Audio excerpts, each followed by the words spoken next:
With the basic contrast of these parallel narratives in mind, we should now turn to the parallel genealogies in chapters 4 and 5. The genealogies of Genesis 4 and 5 often seem to be little more than obscure records of biological descent, and for this reason, many interpreters overlook their importance.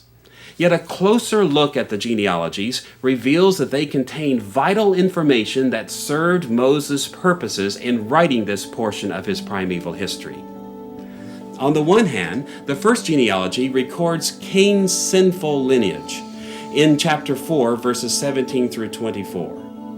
In these verses, Moses listed a number of Cain's descendants and reflected on how sin had turned this family into a proud, boastful, and threatening clan. The second genealogy consists of Seth's righteous lineage in chapter 5, verses 1 through 32. In this passage, Moses recorded a number of important names in Seth's family. Yet, in contrast with the line of Cain, this family continued to be righteous and faithful. One of the ways we can see this intention is to notice the way Moses included two names in both lists. Both Cain's genealogy and the lineage of Seth contain the names Enoch and Lamech, and Moses explicitly contrasted these men with each other. Consider first what Moses said about the two men named Enoch.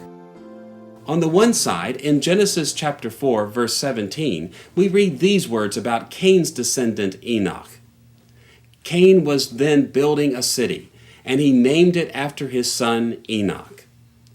Cain and his son Enoch exalted themselves in great pride by naming the city after Enoch. We can see the significance of this comment when we notice what Moses wrote about the Enoch of Seth's line. In chapter 5, verse 24, Moses commented on Seth's Enoch in this way: Enoch walked with God. Then he was no more because God took him away.